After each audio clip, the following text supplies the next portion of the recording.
a question for you, someone who's had several years of experience in fit court. What's something that surprised you the most? That's a great question. On today's episode, I sit down with Molly HEGGE, lead permanency caseworker for Jefferson County's Fit Court team. We discuss how Fit Court helps families struggling with addiction find their path to sobriety and success. I'm Christopher Chase Edmonds. Thanks for coming by. Let's talk. There's a lot to unpack with Yes. fit court. It seems like there's a lot going on. But to back it all the way up for anybody who has never even heard of this before, who are the people that are in fit court? Our target population is families who have been,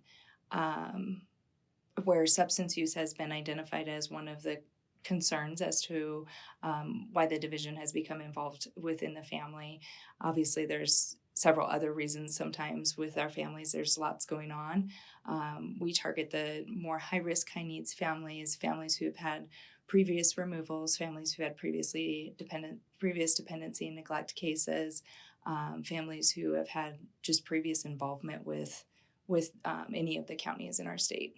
Gotcha. So if I'm summing this up right, it's high-risk families that have some type of child protection case open and there's addiction involved. Correct. Now, what types of addictions do you see in fit court? We see a variety of addictions, honestly. Alcoholism, all your stimulants. So that would be methamphetamines, cocaine, opiates. So heroin, fentanyl is a big one right now. I would say that it's becoming more prominent in the state, and people are using it. It's cheaper to manufacture, so people are using it to cut heroin with, for instance, or they're cutting some of the pills that they're making. If prescription pills are being made, then they're sometimes cutting it with fentanyl. So sometimes even the clients don't even know what they're using, or that they're even using fentanyl, or that any of their substances have been cut with fentanyl. My only experience with it is just learning about it from the news, or, you basically just hear it in media a lot. It's one of those topics that's talked about a lot recently, especially in conjunction with opioids. Mm-hmm. What do you see as a fit court worker whenever drugs like fentanyl are involved? How does that impact families? I think any substance presents a significant impact to the families. Fentanyl, just because it's such the risk for overdose is so significant, much more than any of the other opiates. So just really making sure that our families are connected with services immediately, to make sure that they are connected with substance use therapies and services, medication-assisted therapies. It's also called MAT services. So just making sure that people have referrals for the substance use and the MAT services is just a high priority. Each one of our team members is also trained in Narcan, so we are able to provide Narcan to our families and our participants, just so that, if a parent does overdose, they may be able to at least stay alive with the Narcan. I know several of our participants have used the Narcan that we've provided them, and it has saved their lives in an overdose. Let's just start with the very beginning. What happens when you first interact with a family? When the participants enter fit court that very first day, we schedule what's called a welcome treatment support meeting. We have treatment support meetings. We label them as TSMs. We have them once a month with our family, the parents that we're working with. And so that is scheduled on our very first day that we meet them. Right when they enter fit court, they'll meet their caseworker.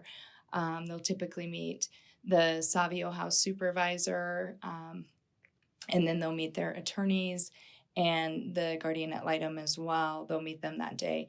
And then we schedule that meeting, and then that meeting is to really meet their team, a chance for them to go over the handbook, let them know kind of some additional program requirements, and get them started in the referrals for their substance use treatment, their sobriety monitoring, and getting them scheduled with our public health nurse for their first meeting with her, and then getting them scheduled with their Savio worker, making sure parenting time is scheduled and that they have been able to see their children too. Gotcha. And so something I'm noticing is I have used the term families whenever they come to you, but you're using the term participant. And is that a particular distinction? Is that just because it is the parent who has to join this program? I would just say just because we have some families that say the mother chooses to enter fit court and the father chooses not to enter fit court, or the father chooses to enter fit court and the mother chooses not to enter fit court. We have, like I said, a variety of just different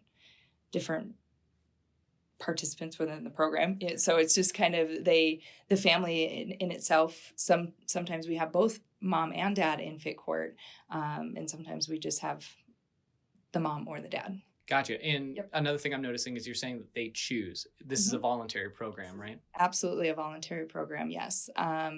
The judge enters them into the program, and it is voluntary. Why would someone choose to enter this program? It seems like there's a lot that they have to keep up with, a lot of court dates that they got to maintain. Why would somebody choose to enter this program? I think why they would choose to enter fit court, I think there's some big differences that we have as opposed to like a regular tract dependency and neglect case. One of the big differences is that they are in court every week, and some people may look at that as, wow, I have to go to court every week. I think a lot of the participants, they look at it as they get to interact with the judge, because the judge is asking them how their week was. The judge really wants to get to know them, and it's not their attorney speaking for them, it's they are speaking directly to the judge. And it's just really the collaboration, I would say, between all of, the support that's offered in fit court. I think that is the biggest part of all of it, is just the support that you're offered. You have a whole team there to support you.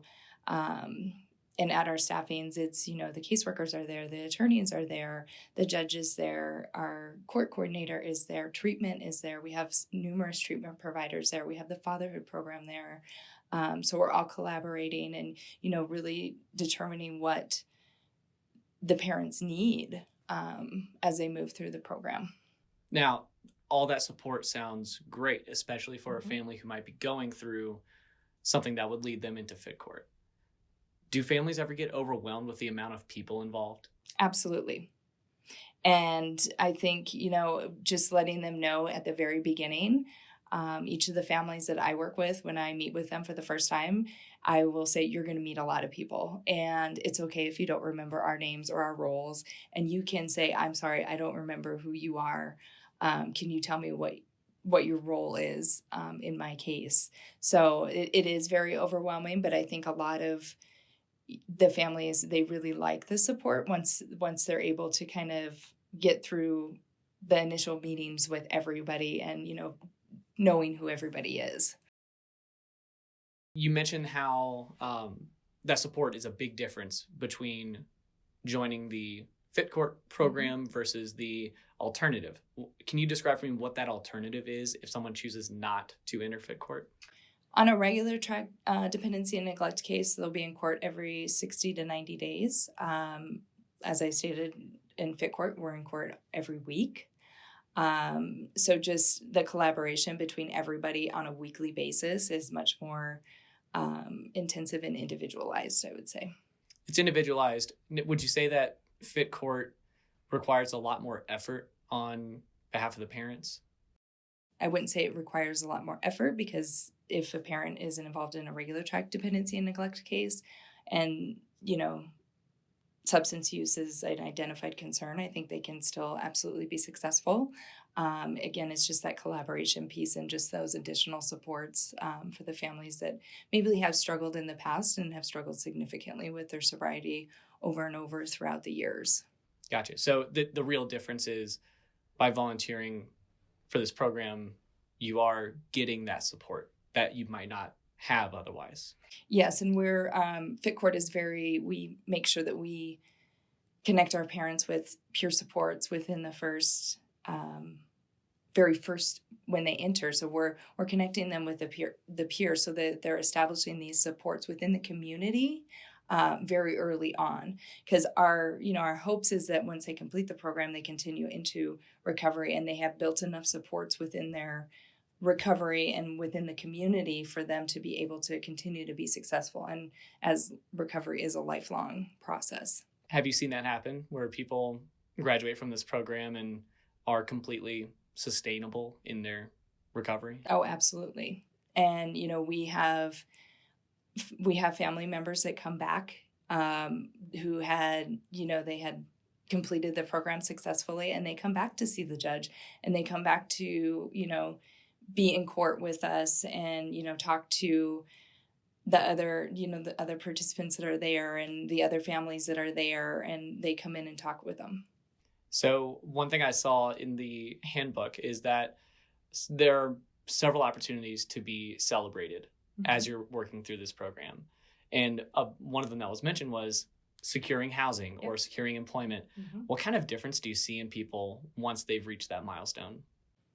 I think it's a sense of confidence and pride within them. And you can just tell how proud they are to have their own housing or to have employment or to be able to, start getting a paycheck and just you can see the confidence kind of radiate off of them in a sense. Yeah, and how does that make you feel as a worker? Well, you're proud for them because you know how hard they've been working, and how much of a difference it's going to make with them. So you're absolutely proud of them too. How long have you been involved with Fit Court? I have been involved with Fit Court for 3 years. Okay. And what led you down this career path? So I actually, I guess I should correct myself because I've been involved with Fit Court a lot longer than 3 years. I was previously employed with Creative Treatment Options.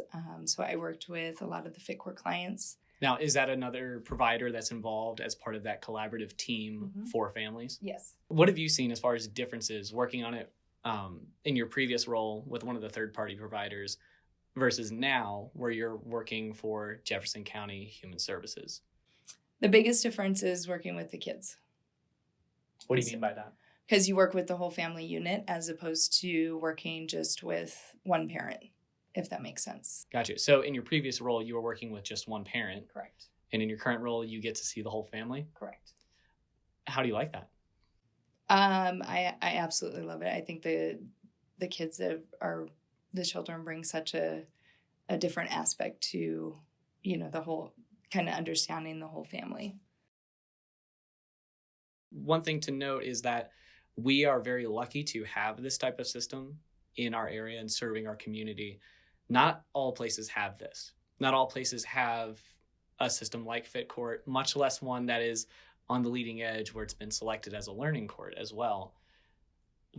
Could you imagine what it would be like in a system that doesn't have this? How would families be impacted if they didn't have this type of support?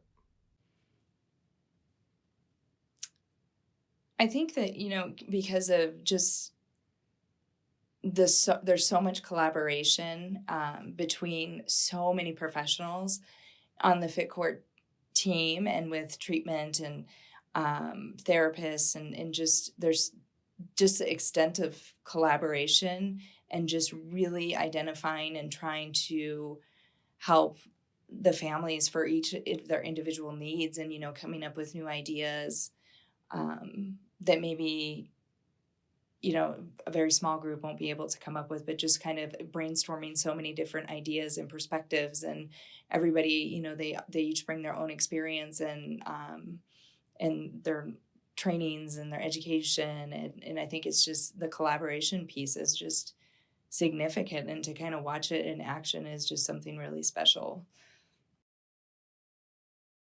A question for you, someone who's had several years of experience in Fit Court, what's something that surprised you the most? That's a great question. I think really what surprises me the most is just our entire team and our dedication to be better, if that makes sense, and to, make sure that we're attending trainings just to be, so we can be more knowledgeable, and to make sure that, we're trying new things within Fit Court, and we're trying to really, better the program for our families. I think that's probably one of the biggest things that, I don't know if it surprises me, but it's just kind of, that you really enjoy being a part of is something, that constantly wants to change and be better. And we're not just stuck in old ways, and this is just the way we do things. It's no, let's explore different ways, and how can we make our program better for our families and the families that we serve, and just making sure, and I think just really never giving up on our families, because it's, we work with them for 12 to 18 months, sometimes longer, and addiction is a process, and recovery is a process, and just, being patient with them, and just constantly being there for them when they're ready. And it's, maybe they struggle early on in the program, but then something happens, and they find that recovery, and it's just kind of like just being there for them.